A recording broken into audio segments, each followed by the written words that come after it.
Mấy nào thu ta lão luân không cái trang vui này quăng rầy đây mãi sáng lên khâu tu ấy quăng rầy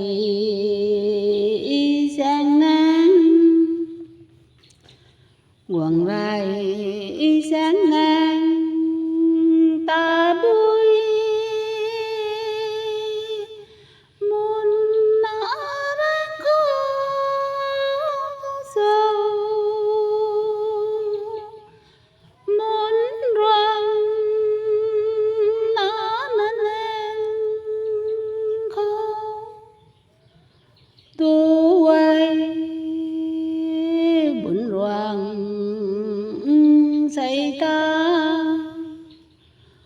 buồn roang say ta ai ngồi mang cái môn bé đi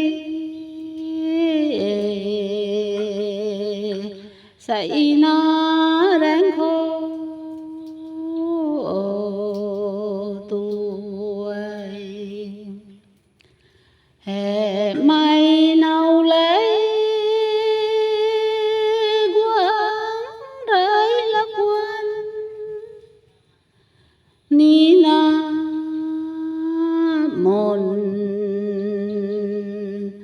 gì gái nắng lâu vui rồi lâu có thể thu tao hay mày lâu luôn tật khâu nó tật bây giờ đây tật bị cáng khảo mấy nấu tận đoạn tật bị cáng khảo cái điều tật lâu thì cái bầm khăn là mình cái này tật bây giờ là năng nhiều quăng rầy rầy mày sang nang lâu đê tụi nó cái gì mình cáng không mấy nấu rồi quăng rầy nè mồn thì là sang nang lâu mày lúi vậy mấy nấu lâu luôn cũng cày mày lúi vậy